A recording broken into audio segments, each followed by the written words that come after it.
Buenos días con todos. Mi nombre es Raúl Ruiz de Zárate del Cueto. Vamos a compartir con ustedes una charla acerca de neumonías en la mañana de hoy para prepararnos para nuestro examen de habilitación profesional. La mañana de hoy vamos a ver un poco de las definiciones, la etiología, el diagnóstico diferencial, el manejo no farmacológico, el manejo farmacológico y los criterios de referencia que vamos a tener con los distintos casos que presenten neumonía. Para comenzar, la definición de neumonía no ha variado mucho en el tiempo. Los distintos textos de medicina interna, mencionan siempre que se trata de una infección del parénquima pulmonar. De diversas causas, sí, bacterianas, virales, por hongos, incluso parasitarias. Y hasta alguna que otra bibliografía, pues nos menciona el tipo de neumonía que es aspirativa, una neumonía que puede presentarse por distintos eventos que vamos a ver en la mañana de hoy. Hay un número que quiero que recuerden bien, es el número 48. El número 48 define si la neumonía ha sido adquirida en el hospital, o sea, es una neumonía hospitalaria, e incluso define también si es una neumonía que está relacionada con el uso de algún ventilador. 28 horas después de estar un paciente ingresado supuestamente sano en el cual aparece neumonía, vamos a hablar entonces de una neumonía hospitalaria. En el caso de la neumonía asociada al ventilador, 48 horas después del paciente tener la ayuda ventilatoria, es considerada una neumonía asociada al ventilador. Existe también un término que por allá por los años 2005 se introdujo en la etiología, en la definición de la neumonía, y es el término que se relaciona con la neumonía asociada a cuidados de la salud. Un término que fue utilizado en un momento determinado para abordar esas neumonías que aparecían en pacientes que estaban en instituciones de salud, en homes, que estaban recibiendo diálisis y en los cuales se sospechaba que tenían una infección por un germen que estaba muy relacionado con los gérmenes que se veían en el medio intrahospitalario. Esto llevó a errores, esto llevó a la utilización inadecuada de antimicrobianos que se usan normalmente para ese tipo de gérmenes que vemos en el medio hospitalario, y por lo tanto ayudó a incrementar las tasas de resistencia debido al mal uso de este grupo de antimicrobianos. En cuanto a la etiología, las causas de la neumonía. Las causas de la neumonía se visten con un mapa de gérmenes, tanto bacterianos, virales, de tipo fúngicos e incluso protozoarios, que son indistintamente vistos en los distintos casos de neumonía. Una manera bastante socorrida de manejar este gran volumen de gérmenes es la clasificación en típicos, en gérmenes típicos y gérmenes atípicos. Una clasificación que se dio fundamentalmente dado a la capacidad de no detectarse por la técnica de Gram, la tinción de Gram, una serie de gérmenes que desencadenan las neumonías. Dentro de todo el mapa de etiología de la neumonía, nosotros debemos mencionar dentro de los gérmenes típicos al Streptococcus pneumoniae.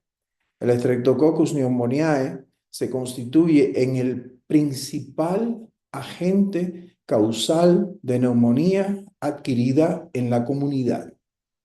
Lo interesante acerca del Streptococcus pneumoniae es que también es una causa fundamental de neumonía, tanto en el medio hospitalario, sea en salas convencionales en plantas o en cuidados intensivos. O sea que con este preámbulo acerca del Streptococcus pneumoniae, tenemos que siempre pensar que cualquier tipo de manejo farmacológico debe garantizar que cubramos la antibiótico terapia para el Streptococcus pneumoniae. Comentario aparte acerca del Streptococcus, también tenemos que gracias a la vacunación cada vez más extendida en grupos poblacionales, tanto vulnerables como no, pues la incidencia de neumonía adquirida en la comunidad por el Streptococcus pneumoniae va en descenso. También tenemos al Staphylococcus aureus. Staphylococcus aureus que puede ser adquirido en la comunidad o un Staphylococcus aureus meticilino resistente adquirido en el ambiente hospitalario. Tenemos algunos gérmenes típicos también gram negativos como la Klebsiella pneumoniae, un germen que vemos con bastante frecuencia en las neumonías hospitalarias, así como en las neumonías asociadas a ventilador. Un germen que se asocia mucho a la neumonía del paciente relacionado con el alcohol, el abuso de alcohol y el alcoholismo. Otro germen interesante sería de los típicos y que son gram negativos, tenemos la Pseudomonas aeruginosa. Este germen también asociado muy frecuentemente a neumonías adquiridas en el hospital y a neumonías relacionadas con el ventilador. Y es un germen que también se ve muy frecuentemente en aquellos pacientes que tienen enfermedad pulmonar obstructiva crónica. Otro de los gérmenes sería el Haemophilus influenzae, que también es visto frecuentemente en las neumonías adquiridas en la comunidad, así como en la neumonía adquirida en el hospital. Una característica principal de este Haemophilus es que va a aparecer en aquellos pacientes que han sufrido una infección por influenza o también en aquellos pacientes que tienen algún deterioro de la función pulmonar, por ejemplo, en el caso de la enfermedad pulmonar obstructiva crónica. Este hecho, pues entonces favorece que en las estaciones donde tenemos altas incidencias de influenza, pues suba también la casuística de neumonías adquiridas en la comunidad por Haemophilus influenzae. También tenemos la Moraxella catarrhalis, entre otros. De los gérmenes atípicos predomina la casuística por el Mycoplasma pneumoniae. El Mycoplasma pneumoniae, un lobo con piel de cordero, causa fundamentalmente neumonía adquirida en la comunidad. Este Mycoplasma pneumoniae es el causante de una neumonía que seguro ustedes han escuchado. Esa neumonía se llama la walking pneumonia o neumonía caminante. Pues el paciente no se ha dado cuenta que tiene una neumonía y todavía anda funcionando como si no estuviéramos con una neumonía. También tenemos dentro de los gérmenes atípicos la Legionella pneumófila, un germen también asociado a neumonías adquiridas en la comunidad. Se aprovecha de situaciones de pulmones medioplágicos, por ejemplo, en enfermos con padecimientos de enfermedad pulmonar obstructiva crónica, pero también es muy característico que surjan brotes de neumonía adquirida en la comunidad por Legionella en aquellos ámbitos donde las personas o grupos de personas han estado expuestas a condiciones del aire, el aire acondicionado, pues este germen precisamente vive en las aguas que se utilizan en los sistemas de refrigeración. Por lo tanto, teatros, cruceros, salas de operaciones, etcétera, ambientes cerrados con aire acondicionado, pues van a desencadenar probablemente la infección por la Legionella. También tenemos clamidia pneumoniae, y también tenemos la presencia de múltiples virus. Dentro de la presencia, por cierto, que en cuanto a los gérmenes atípicos, hay que mencionar que si bien está disminuyendo la incidencia en los típicos, del Streptococcus pneumoniae, en cambio se está incrementando la incidencia de casos de neumonías adquiridas en la comunidad por gérmenes atípicos del tipo Mycoplasma y Clamidia pneumoniae. Van en ascenso ambos gérmenes. Dentro de los atípicos, les estaba mencionando que está un grupo grande de virus. Un grupo grande de virus que hasta antes del 2019 estaban liderados por las influenzas. Esta situación epidemiológica se modificó completamente con el inicio de la pandemia, con la pandemia a nivel de 2019, diciembre de 2019, por un coronavirus, que hasta ese momento no había producido problemas. También tenemos, bueno, que mencionar la casuística ocasionada por el metaneumovirus, el adenovirus, entre otros, y el virus sincitial respiratorio. Así las cosas, entonces hay que tener muy en cuenta esta casuística, esta etiología. Según los gérmenes que vamos a ver en la gráfica, tenemos la tipicidad, la tinción, el nombre del germen, el tipo, si es anaerobio, aeróbico, anaerobio, facultativo, el lugar donde causan las neumonías fundamentalmente, y las comorbilidades más frecuentes donde le vamos a ver. Todo esto que hemos ido mencionando poco a poco. En el caso de los gérmenes atípicos, los gérmenes que yo siempre les comento, que son los gérmenes que tendemos a confundir, y ya vamos a ver por qué en el cuadro clínico. Estos gérmenes son un poquito menos clásicos, son menos típicos y por lo tanto dificultan un poco más el diagnóstico en ocasiones, sobre todo este Mycoplasma pneumoniae. Hay gérmenes anaeróbicos también implicados en la etiología de la neumonía.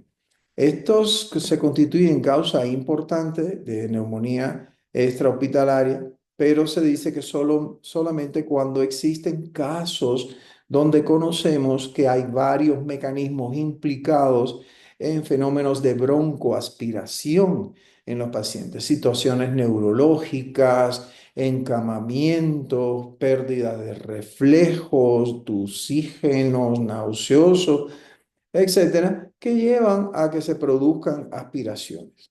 Aquí les coloco un comentario que habla acerca de que extrahospitalarios, extragérmenes, intrahospitalarios, intragérmenes. Un comentario muy mío como recurso mnemotécnico, porque se planteaba que generalmente los gérmenes causantes de neumonías aspirativas estaban asociados con los gérmenes que se presentaban en la boca y el estómago, las vías digestivas.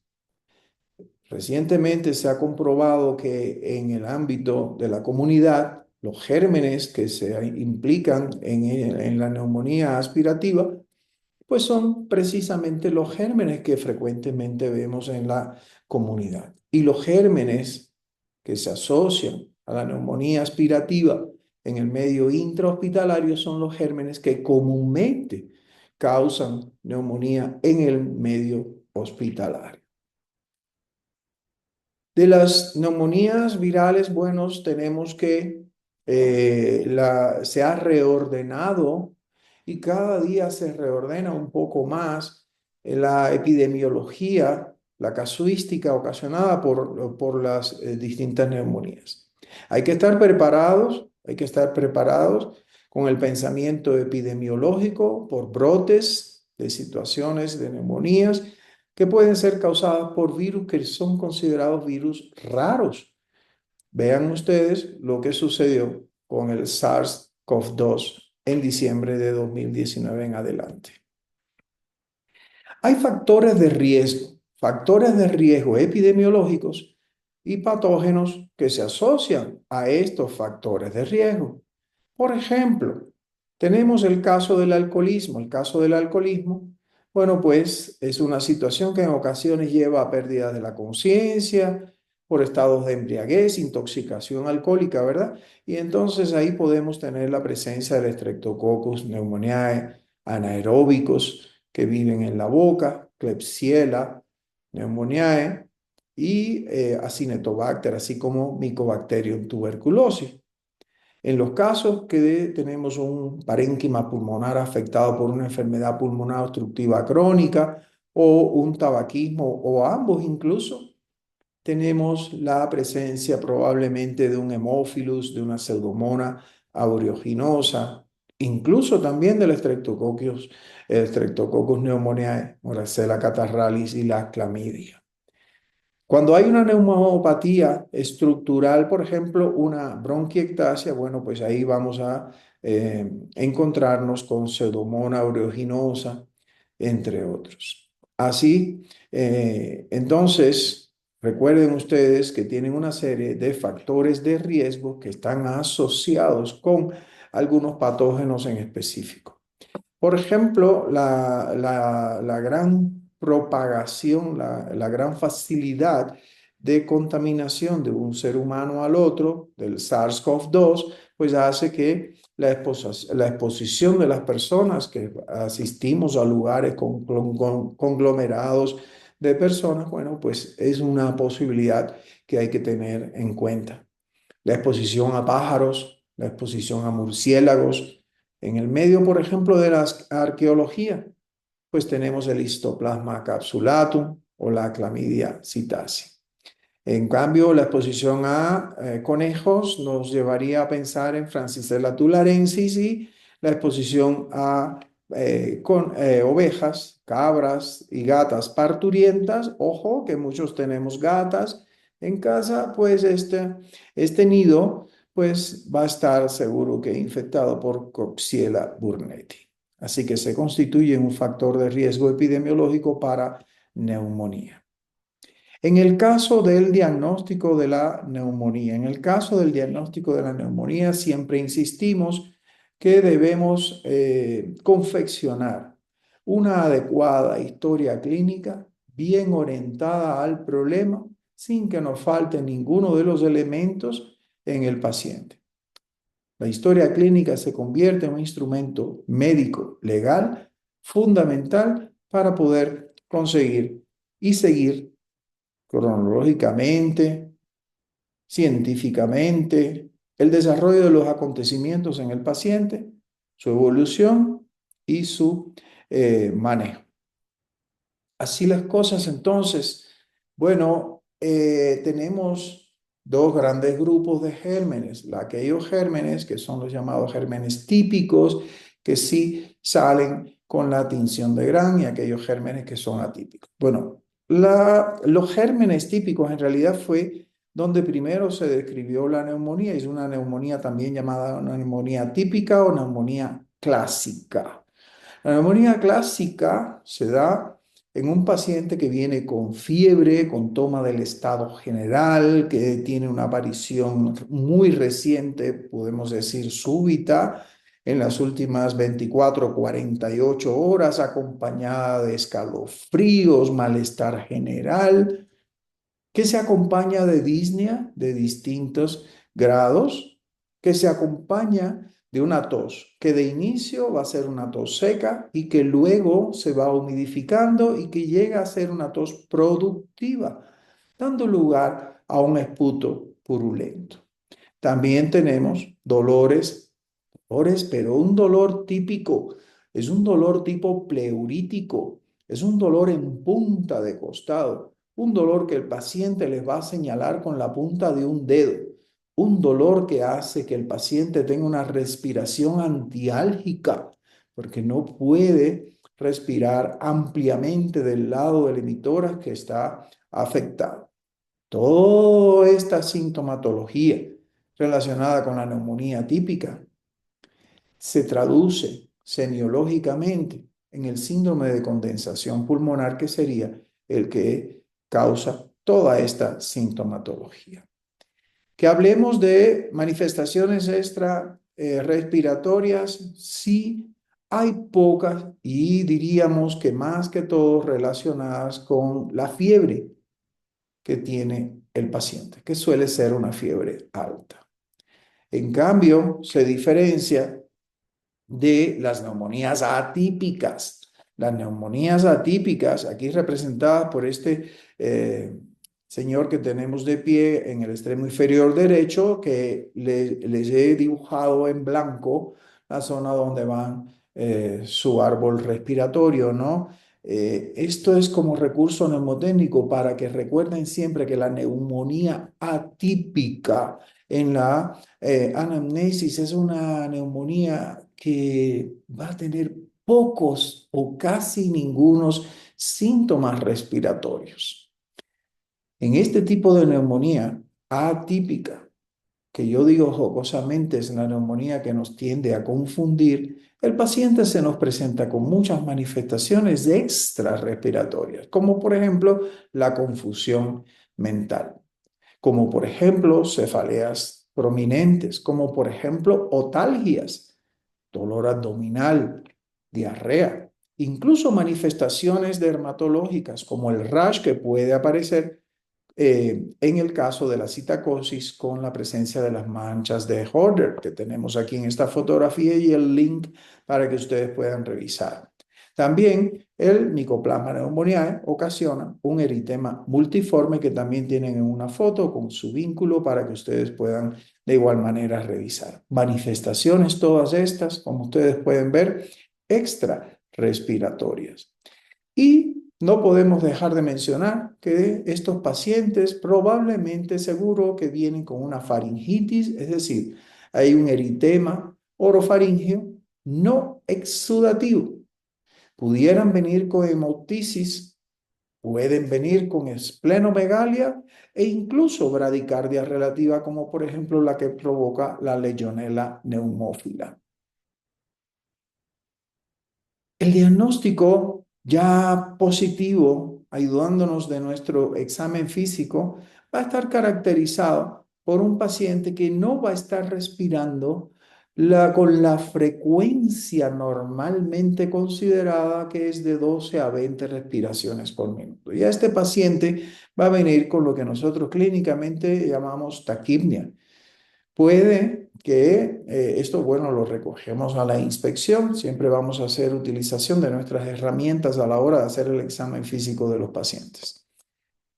A la palpación, entonces, pudiéramos encontrar aumento del frémito, de las vibraciones vocales o disminución del frémito que ocurre, por ejemplo, en el derrame pleural o empiema que pudiera acompañar a una neumonía.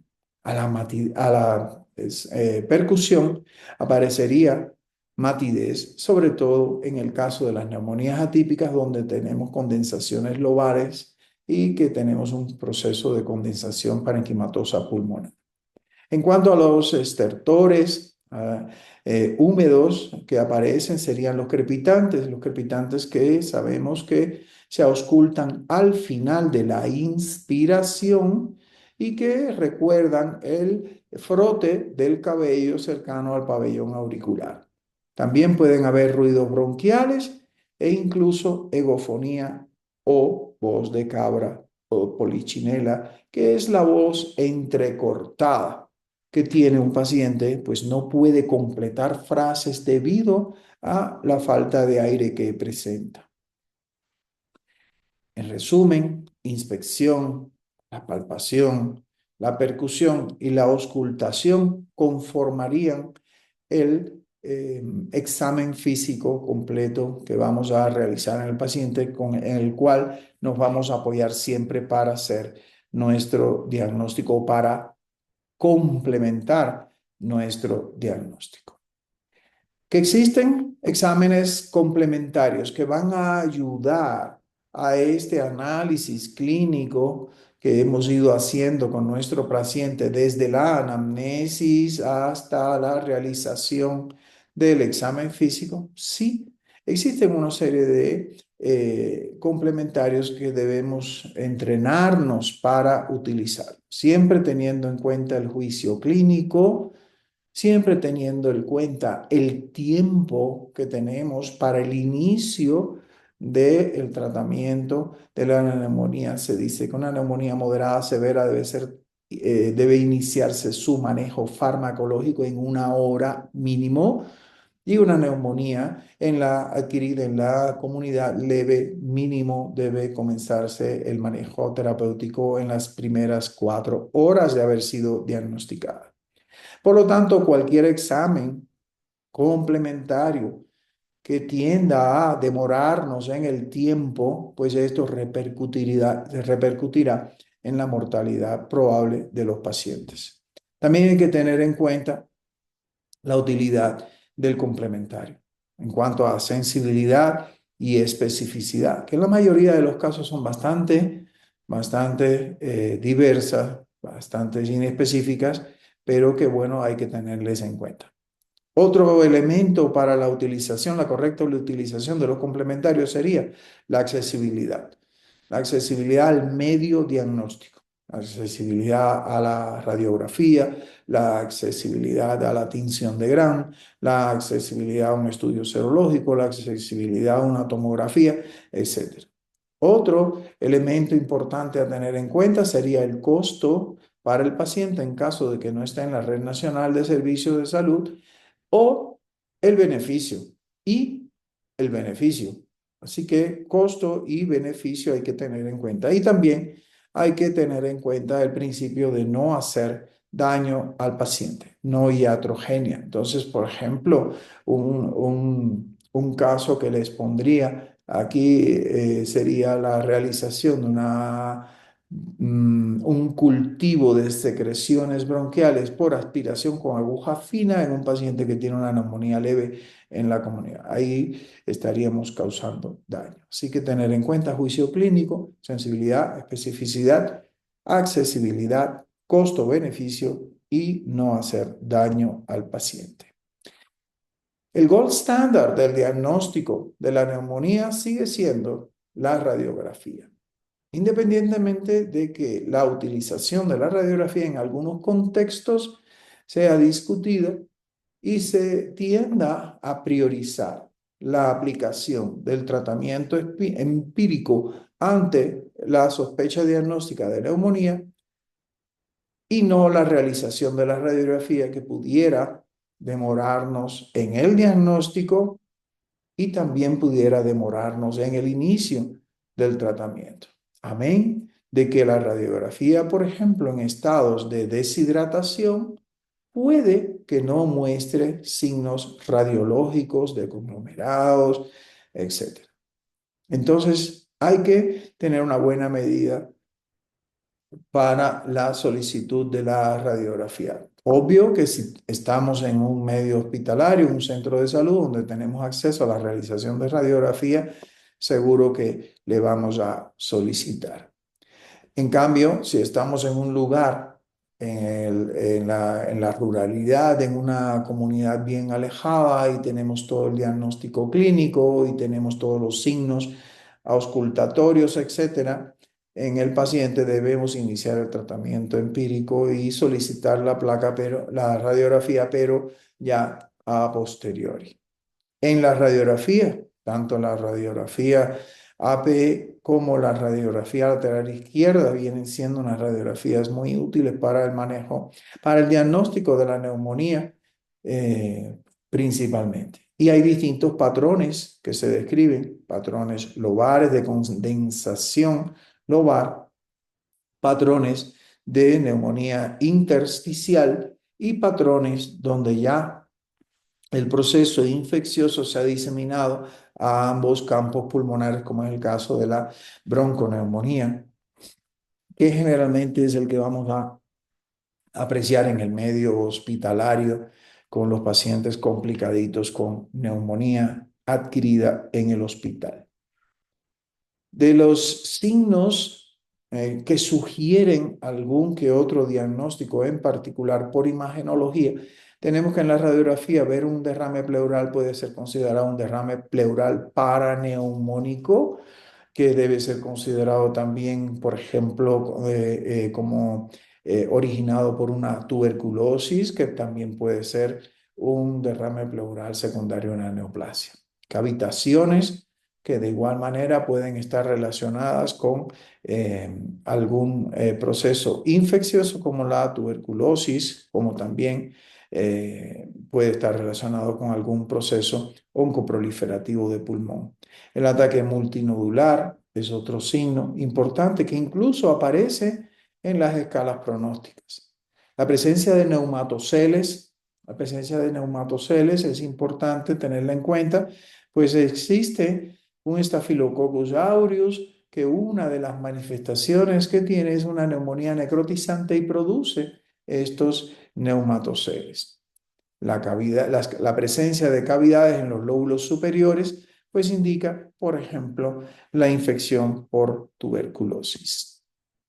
También tenemos la ayuda de la tomografía computarizada, en ocasiones de difícil acceso, y no debe depender nuestro diagnóstico de la realización de la misma, insisto. La tomografía computarizada debe ser más que todo orientada para el estudio de pacientes en los cuales se sospecha, por ejemplo, neumonías obstructivas, neumonías post-obstructivas que pueden estar asociadas a procesos oncoproliferativos de pulmón. En el caso del diagnóstico etiológico, tenemos algunas armas. En el caso del diagnóstico etiológico, contamos con la tinción de Gram, el cultivo del esputo, el hemocultivo, las pruebas urinarias de antígenos, que fundamentalmente se dirigen a dos, la reacción en cadena de la polimerasa, los métodos serológicos y los biomarcadores. En la tinción de Gram, fundamentalmente se utiliza para conocer si la muestra es una muestra ideal, porque tiene en la microscopía de campo de baja, en campos de baja resolución, más de 25 neutrófilos y menos de 10 células epiteliales. Esto lo consideramos entonces una muestra apta para ser cultivada. A veces nos permite identificar gérmenes, cocos como el Streptococcus pneumoniae, el Staphylococcus aureus y algunas bacterias gram negativas gracias a el aspecto característico que obtienen con la tinción de Gram. La sensibilidad y especificidad es muy variable. En los adultos mayores ya saben ustedes que es un poco difícil la obtención de una muestra de esputo apropiada. Pudiera la tinción de Gram incluso ser afectada por la utilización de antibióticos previos. Va a interferir también con la muestra la presencia o no de deshidratación, un cuadro clínico que casi siempre viene acompañando a la neumonía del adulto mayor. El mayor beneficio que pudiéramos obtener de la tinción de Gram sería la presencia de observar patógenos que no han sido observados ni sospechados. Se recomienda, eso sí, tinción de Gram en aquellos pacientes que están hospitalizados con una neumonía extrahospitalaria, que se encuentran graves y que tienen factores de riesgo, por ejemplo, para infección por Pseudomonas aeruginosa resistente o no. Y otras tinciones y cultivos también se pudieran hacer, aparte de la tinción de Gram, como por ejemplo la tinción específica en el caso de que nosotros sospechemos por la imagen radiológica de una cavitación en vértice pulmonar, en un vértice pulmonar o en ambos vértices pulmonares sospechamos una tuberculosis, entonces deberemos solicitar una tinción específica para TB. así como para hongos. El cultivo del esputo, desgraciadamente, bueno, una vez que nosotros hemos revisado por la tinción de Gram la muestra del esputo y consideramos que es una muestra que es apta para la realización del cultivo, llevamos la muestra a microbiología y realizamos el cultivo del esputo. Desgraciadamente, desafortunadamente, la confirmación obtenida por cultivos de esputos en estas muestras es de menos del 50%. Y ya sabemos el caso del adulto mayor que no genera una muestra apropiada del esputo, que se puede modificar por los antibióticos, que la deshidratación interfiere en la toma de la muestra. Eso sí, el cultivo de esputo, esas muestras mandadas a microbiología a cultivar, sí deben estar presentes en pacientes que están graves, hospitalizados en unidades de cuidados intensivos y personas que tienen ventilación asistida. El mayor beneficio sería el detectar la presencia de algún patógeno no sospechado y también permitirnos el cambio en un momento determinado, dado una evolución clínica inadecuada del paciente, el cambio a otro antibiótico un poco más específico.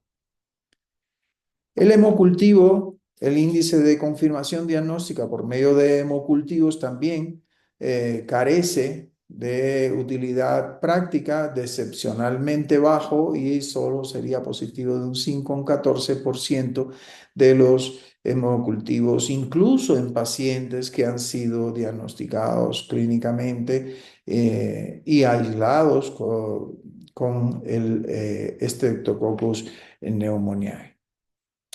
Tenemos pruebas urinarias de antígenos que son muy útiles, que tienen una sensibilidad y una especificidad bien reconocida para detectar antígenos, por ejemplo, de neumococo y para detectar antígenos, por ejemplo, de Legionella pneumófila del grupo serológico 1. Estos métodos costosos, no siempre disponibles, nos permitirían entonces diagnosticar el agente causal en el caso del neumococo y en el caso de la Legionella. En el caso del neumococo, el tener un antígeno urinario para neumococo positivo se asocia a buena evolución de los pacientes.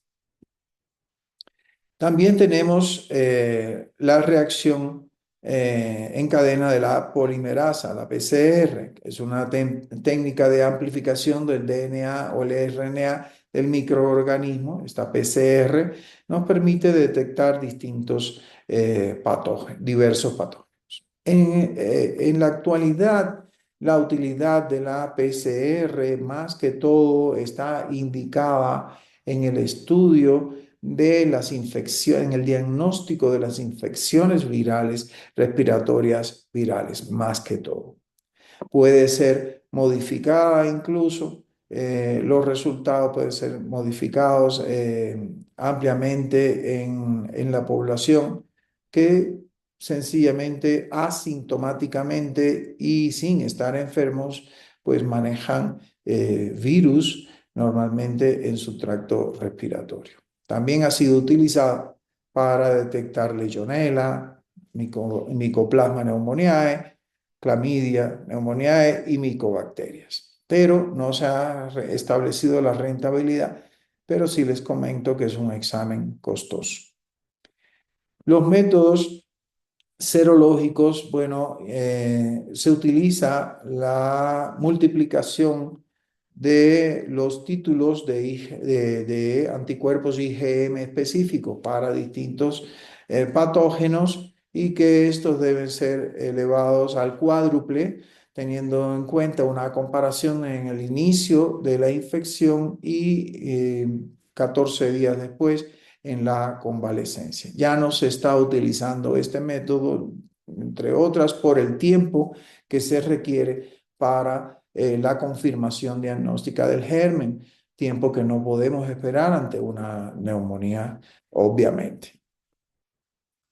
Biomarcadores tenemos y hay estas sustancias que se consideran reactantes de fase aguda, la procalcitonina y la proteína C reactiva. La procalcitonina carece de una precisión suficiente para utilizarlo en el diagnóstico de neumonía extrahospitalaria bacteriana y la proteína C reactiva todavía mucho más, incluso menos sensible que la procalcitonina. Por lo tanto, no deberíamos tenerla en cuenta. A menos que sumadas a anamnesis, resultados de los exámenes complementarios, imagenológicos, etcétera, obtuviéramos resultados elevados de estos reactantes de fase aguda, pues entonces sí le tendríamos en cuenta en el caso de el seguimiento y en el caso del reconocimiento de una neumonía bacteriana.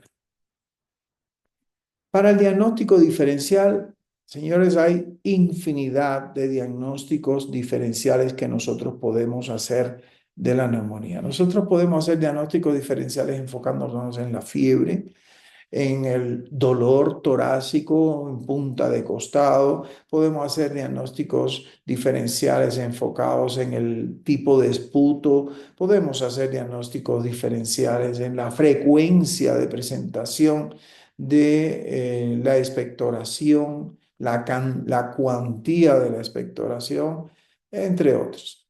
De la manera muy somera, pues podemos hablar de que aquellos pacientes que tienen bronquitis crónicas que están agudizadas, serían unos buenos candidatos para que nosotros consideráramos la posibilidad de que están sufriendo una neumonía adquirida en la comunidad. Aquellos pacientes que tienen insuficiencia cardíaca, en los cuales, por ejemplo, comienzan a aparecer los estertores crepitantes, pudiéramos pensar, y también tienen disnea, pudiéramos pensar en una neumonía. En aquellos pacientes que súbitamente sufren una embolia pulmonar o la sospecha de cáncer primario, contusión pulmonar, atelectasia, vasculitis pulmonares, hernias diafragmáticas, incluso y el derrame pleural, que puede ser no siempre paraneumónico, no siempre de origen por la neumonía, sino que también puede haber causas, por ejemplo, neoplásicas. El manejo no farmacológico de la neumonía incluye, por ejemplo, eh, esta medida que se basa en el acrónimo orientado por la Organización Mundial de la Salud, el ABCDE. Este acrónimo que nos permite, ahí tienen el link para que ustedes le revisen también, este acrónimo nos permite detectar situaciones de gravedad, situaciones que ponen en peligro la vida del paciente, no más estamos recibiendo al mismo. Esto incluye chequeo de la vía aérea, chequeo del tipo de ventilación que tiene el paciente, cómo está ventilando, cómo están sus movimientos respiratorios, su estado circulatorio, porque recuerden que una de las manifestaciones de gravedad, y es uno de los criterios de gravedad, sería la presencia de un shock séptico en el paciente. La presencia de déficit neurológico que pudiera dar al traste con distintos reflejos, respuestas, etcétera, de un paciente y ser la causa, por ejemplo, de una neumonía aspirativa en un paciente. Y recuerden siempre, con esta E del acrónimo, revisar bien al paciente, pues ya vieron ustedes, por ejemplo, que incluso en las neumonías atípicas pueden haber las manchas de Horner que se ven asociadas a gérmenes atípicos y puede haber, por ejemplo, eritema multiforme asociado a el germen atípico Mycoplasma pneumoniae. Los parámetros vitales que no nos pueden faltar, los parámetros vitales, ya de hecho, cuando estamos haciendo el ABCDE de la OMS, nosotros de hecho estamos también obteniendo algunos de los parámetros vitales, por supuesto, la presión arterial media, la frecuencia cardíaca, los pulsos periféricos centrales, el llenado capilar, la frecuencia cardíaca, el índice de shock, la temperatura del paciente, la frecuencia respiratoria y la revisión del tipo de dinámica ventilatoria que tiene el paciente con que llega a nuestra consulta el paciente. La saturación de oxígeno, que también es importante, La glucosa, en este acápite, bueno, pues hay que tener siempre cuidado. La utilización de la glucometría sería capilar, sería de mucha tino, pues aquellos pacientes que se encuentran en shock, pacientes que tienen estados de hipoperfusión tisular periférica, pues esta glucometría puede ser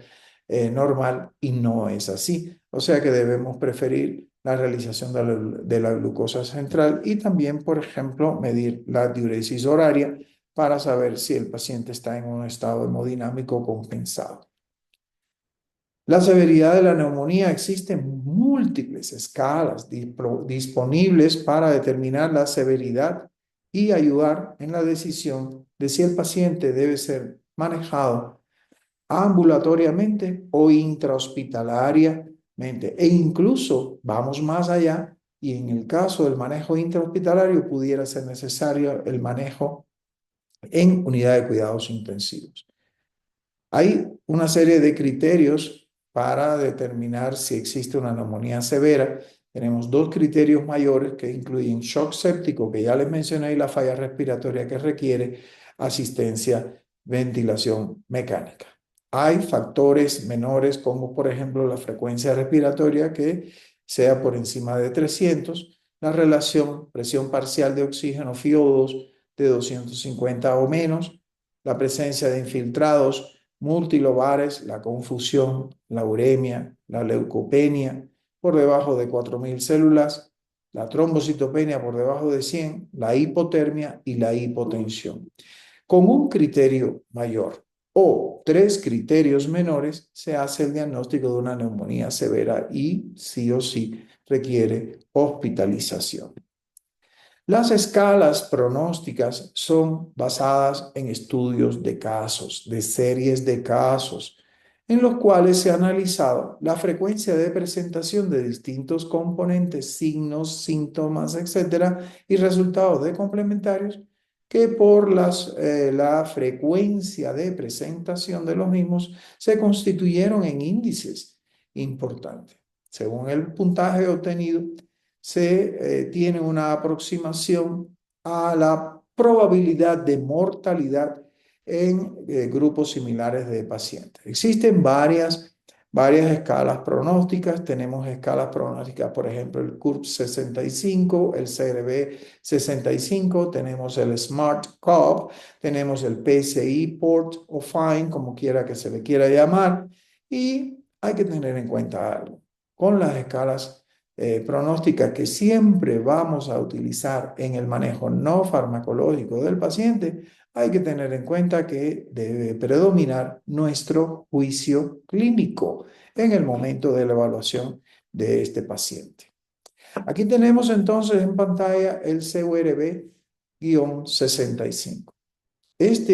Sus componentes o los componentes de este acrónimo, la C por la confusión, la U por la urea, la R del inglés respiratory rate, y, o sea, frecuencia respiratoria, la B de blood pressure o presión arterial, y la edad, que sería el punto de corte 65. Aquí quiero aclarar que se trata de confusión y no se trata de alteración de la conciencia. Todo paciente que tenga alteración de la conciencia debe ser hospitalizado. Confusión es algo más sutil, es algo que el paciente se nos va a mostrar con alteración del procesamiento, de la información, de la relación, de la relación de la familia, de la relación espacial, etcétera, y que puede a veces sutilmente no ser diagnosticado. Por ejemplo, el paciente confunde nombres, confunde fechas, está desorientado. Bueno, pues estos son trastornos que nos llevan a pensar en confusión. Cada uno de los elementos del acrónimo aporta un punto. Muy fácil, son 5 puntos en total. Estos puntos en sumatoria, pues nos indican un puntaje. Y este puntaje va a ser automáticamente relacionado, gracias a estos estudios, con los porcentajes de mortalidad. siendo los porcentajes de mortalidad por encima de 30 en el caso de que obtengan 3 o 4 puntos. En el caso de que el paciente obtenga 0 puntos o 1 punto, pues el manejo puede ser, mejor dicho, el manejo puede ser ambulatorio. Sobre todo cuando el puntaje obtenido ha sido gracias a que tiene 65 años o más y no tiene ninguna otra alteración. Es un poco,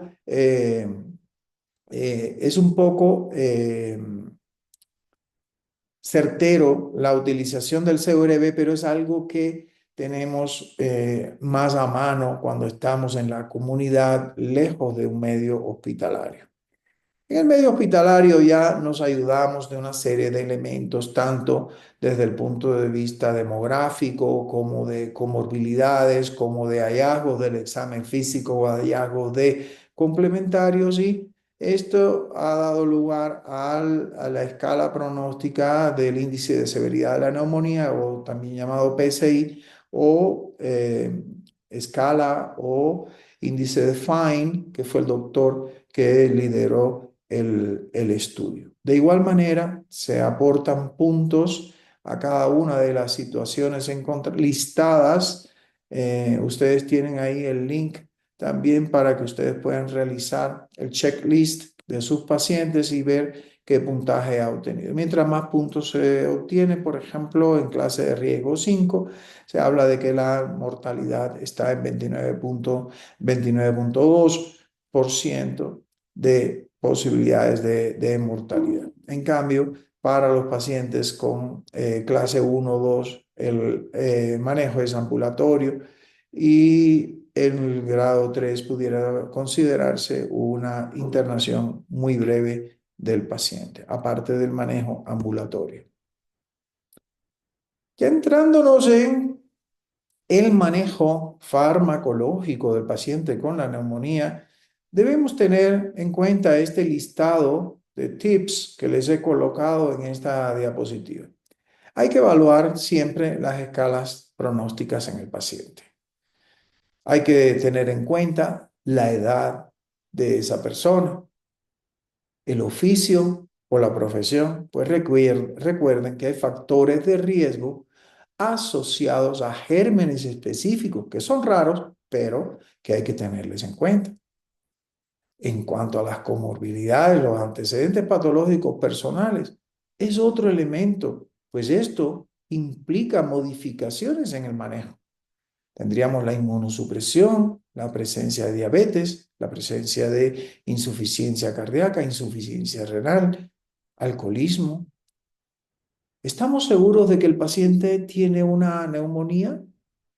¿Es una neumonía adquirida en la comunidad o es una neumonía adquirida en el medio hospitalario? Y facilito, es una neumonía que ocurrió 48 horas después de estar intubado el paciente, por lo tanto es una neumonía asociada al ventilador. ¿Estamos en presencia de un germen típico, de un germen atípico? Este paciente en la comunidad ha recibido antibiótico terapia en los 90 días previos. Este paciente tiene riesgo de tener resistencia a algún antimicrobiano. Por ejemplo, utilizó antibiótico terapia. Por ejemplo, es un inmunodeprimido. Por ejemplo, tiene una diabetes mellitus. Por ejemplo, tiene una insuficiencia cardíaca. Y dos preguntas que no me pueden faltar. Estoy en presencia de un paciente en el cual estoy sospechando que pueda tener Pseudomonas aeruginosa. Estoy en presencia de un paciente que puede tener un MRSA. Cuando yo me respondo todas estas preguntas que me estoy haciendo en esta diapositiva, voy a estar en condiciones de poder realizar un manejo farmacológico del paciente. Así entonces, el manejo farmacológico incluye estas preguntas que nos hemos ido haciendo paulatinamente con esa slide que les he preparado, y incluye la edad, las comorbilidades, la posibilidad de resistencia antimicrobiana. Y hay regímenes muy simplificados. Por ejemplo, Una neumonía extrahospitalaria para realizar un adecuado manejo antimicrobiano que haga una cobertura tanto para gérmenes típicos como para gérmenes atípicos, por ejemplo, de los gérmenes típicos, el más frecuente de todos, el Streptococcus pneumoniae, y de atípicos, por ejemplo, el micoplasma, bueno, pues que el paciente este no tenga comorbilidades, y ya me estoy respondiendo a una de mis preguntas, y que no tiene factores de riesgo de resistencia antimicrobiana, pudiéramos utilizar los macrólidos, como por ejemplo la acitromicina, la claritromicina o la eritromicina, en monoterapia, y pudiéramos dar el tratamiento con alguno de estos. Si no utilizamos esta opción de manejo con macrólidos, podemos utilizar la opción de manejo con una monoterapia, con una tetraciclina semisintética que se llama la doxiciclina. Así que pacientes con neumonía extrahospitalaria, nada complicados, por supuesto, es una neumonía leve, no tienen comorbilidades, no tienen posibilidades de tener factores de riesgo de resistencia antimicrobiana, sencillamente le podemos manejar con un macrólido. Acitromicina, ¿verdad? Claritromicina o eritromicina. Y en el caso que no utilicemos esta opción, dígase por ejemplo, porque la resistencia a macrólidos en la población en mi país se ha demostrado que sea por encima del 25%, donde no debo utilizarlos, entonces pasaríamos a utilizar la monoterapia con una tetraciclina semisintética, en este caso sería la doxiciclina.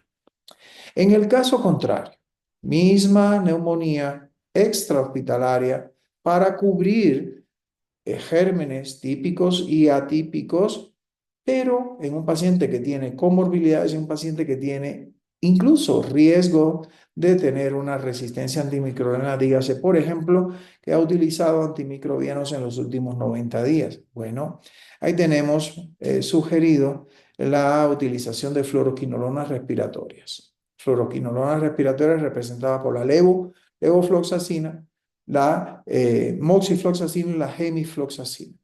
Aquí cuidado, porque recuerden que las fluoroquinolonas respiratorias son armas de segunda línea en la lucha contra la tuberculosis. Por lo tanto, no es una opción terapéutica muy recomendada en aquellos países que tienen altas incidencias de tuberculosis pulmonar. Pero bueno, la guía HITSA le recomiendan en primer lugar. Una segunda opción de tratamiento sería la utilización de un beta-lactámico. Un beta-lactámico en altas dosis, siempre, como la amoxicilina, 1 gramo cada 8 horas, o un beta-lactámico mejorado con un inhibidor de las beta-lactamasas, como por ejemplo el ácido clavulánico. O en su lugar también otro tipo de beta-lactámico, que son algunas cefalosporinas como la ceftriaxona, cefalosporina de tercera generación, cefpodoxime o cefuroxime. A este grupo de beta-lactámicos le tenemos que sumar, vean el signo de sumatoria, un macrólido. Esto nos garantiza que haya una cobertura para atípicos. Si no le sumamos el macrólido porque, por ejemplo, hay demostrada resistencia a los macrólidos, pudiéramos sumarle entonces una tetraciclina semisintética como la que ya habíamos mencionado, la doxiciclina. Así tenemos entonces cubiertas las neumonías extrahospitalarias sin complicaciones, sin riesgo de resistencia, y las neumonías extrahospitalarias con comorbilidades y posibilidades de resistencia microbiana. En la neumonía hospitalaria particularmente, de igual manera, nosotros tenemos que cubrir gérmenes típicos y gérmenes atípicos. Aquí se van a utilizar beta-lactámicos del tipo cefalosporinas mezclados con macrólidos. De igual manera, estos beta-lactámicos pudiera ser la ceftriaxona o la cefotoxima, al cual le sumaríamos un macrólido, puede ser la citromicina, que puede ser la claritromicina, ¿verdad? Y si no utilizamos esta opción de tratamiento, pudiera ser utilizada la opción 2, que aquí tienen, representada por la fluoroquinolona respiratoria, la levofloxacina, la moxifloxacina, la gemifloxacina. En este caso, recuerden que la gemifloxacina no tenemos la posibilidad de administrarlo por vía endovenosa, solamente la levo y la moxifloxacina.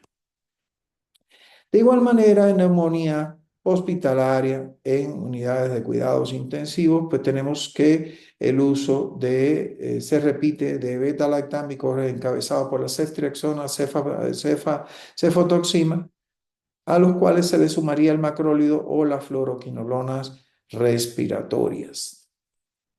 En el caso de que tengamos la sospecha de una pseudomona, ahí sí tendríamos que utilizar beta-lactámicos, pero estos con una característica particular. Estos beta-lactámicos tendrían que tener una cobertura antineumocóxica y antipseudomónica.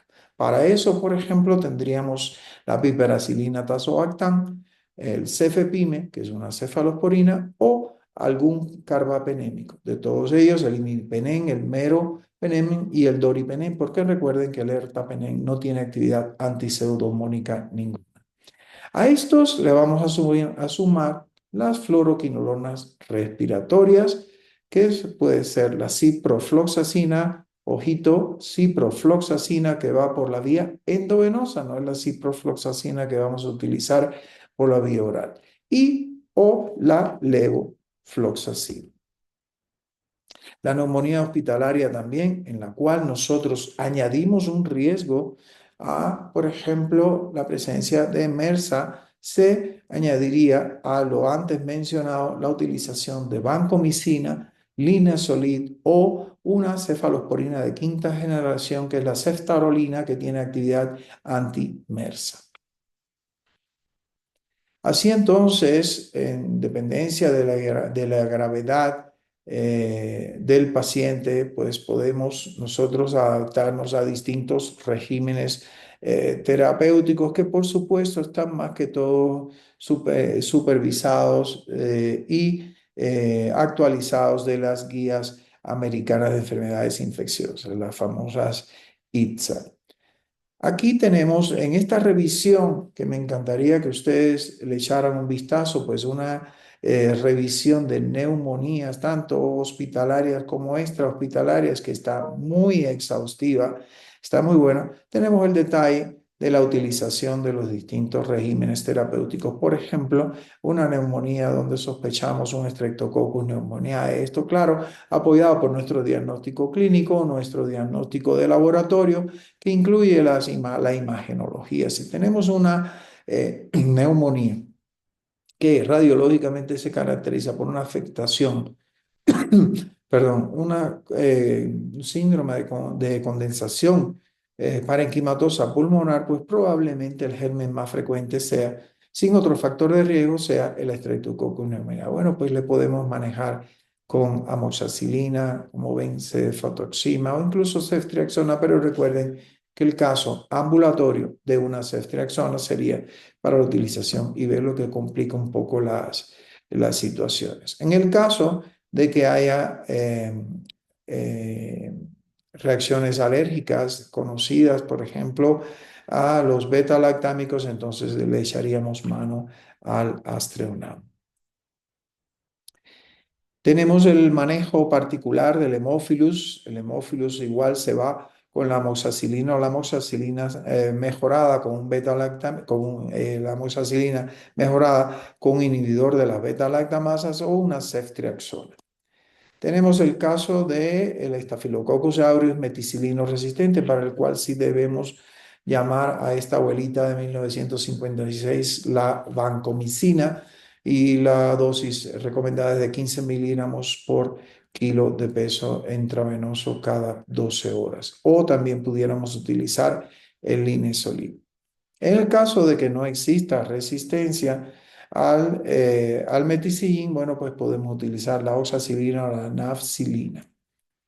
En el caso particular ya de la pseudomona, bueno, pues tenemos varias opciones. Una de las opciones sería utilizar un beta-lactámico que tenga actividad antineumocóxica y antiseudomónica, como les había mencionado, la piperacilina tazobactam sería una opción, o algún carbapenémico, a los cuales le vamos a añadir una fluoroquinolona respiratoria, como pueden ver aquí en la palabrita plus de la opción 1. Y así tenemos tres opciones de manejo para la sospecha de la pseudomonas. También tenemos el caso de la Legionella neumófila en la neumonía adquirida en la comunidad, que se va muy bien con las fluoroquinolonas respiratorias en primera línea o un macrólido como la acitromicina, que también lo tenemos en presentaciones por vía oral y vía endovenosa. El Mycoplasma pneumoniae responde muy bien a la tetraciclina semisintética, doxiciclina, y los macrólidos como la acitromicina, la claritro o la eritromicina. La clamidia pneumoniae, que responde muy bien a macrólidos, pues sería de opción estos fármacos para su manejo. En el caso de los anaeróbicos causando neumonía adquirida en la comunidad, bueno, pues como ya les decía, que generalmente anaeróbicos causando neumonías adquiridas en la comunidad probablemente estén relacionados con situaciones de aspiración. Y aspiración en la comunidad son gérmenes comunitarios. Aspiración en el medio hospitalario son gérmenes intrahospitalarios. El manejo también de la situación viral, por ejemplo, de la influenza, bueno, pues deberíamos utilizar el oseltamivir en tabletas de 75, también viene en formulaciones para la utilización IV. En el caso de la histoplasmosis, bueno, pues algún imidazol como el itraconazol o el anfotericin B, la coccidioidomycosis. De igual manera, con el itraconazol o el fluconazol, y de igual manera para el blastocistitis. Considere buena evolución en el paciente que ha recibido su terapéutica y que ha mostrado una estabilidad clínica hacia la mejoría de todos sus parámetros vitales, que se encuentra afebril en las últimas 48 a 72 horas, que tiene una constancia de resolución de las alteraciones de los parámetros vitales, al menos todos ellos, excepto puede ser alguno de ellos que todavía quede pendiente, que el paciente se esté alimentando adecuadamente y que tenga ya una mente normal, pues nunca vamos a dar el alta a un paciente que continúe con confusión. Tenemos también manejo de tipo profiláctico. El manejo profiláctico de las neumonías, que incluso ha modificado la epidemiología, se basa en la utilización de las vacunas antineumónicas, antineumocóxicas, como las famosas vacunas antineumocóxicas Prevenar 23 y Prevenar 13, y las vacunas antigripales que se ofrecen de manera estacional una vez al año por el Ministerio de Salud. Los criterios de referencia, señores, bueno, siempre el criterio clínico de cada uno de nosotros, más la visión de ese cálculo a través de las escalas pronósticas y probabilidades de neumonía para poder determinar bien en qué sitio debemos atender al paciente. La presencia de una neumonía moderada o severa, sí o sí, se trata en hospital. La presencia de factores socioeconómicos desfavorables que imposibilitan el manejo de la neumonía lleva hospitalización. La presencia de vulnerabilidades que se encuentran descompensadas, una insuficiencia cardíaca congestiva descompensada, una diabetes mellitus descompensada, una insuficiencia renal crónica, etcétera, ameritan el ingreso hospitalario. Cuando el paciente tiene un aislamiento familiar, estado de depresión, que ni siquiera se levanta y seguro no se va a tomar los medicamentos, cuando tenemos un paciente con alcoholismo, el cual las prioridades existen en ese paciente es el alcohol y no otra cosa, igual que con un drogadicto. Estos pacientes deben ser hospitalizados. Y por supuesto, la falta de respuesta terapéutica al tercer día de estar con el plan o la ausencia de mejoría clínica evidente progresiva en los primeros 3 días de antibiótico terapia. Aquí tenemos un grupo de referencias bibliográficas que hemos utilizado para esta revisión, que es muy importante, fundamentalmente todas las medicinas internas de Harrison, lo que es el Clinical Key, y algunas revisiones del CDC y algunas revisiones, como les decía, todos ellos son vínculos que ustedes le puedan dar clic y dirigirse a estos artículos en línea. Les agradezco mucho que me hayan acompañado en la mañana de hoy y les envío un fuerte abrazo, deseándoles muchos éxitos en su práctica profesional.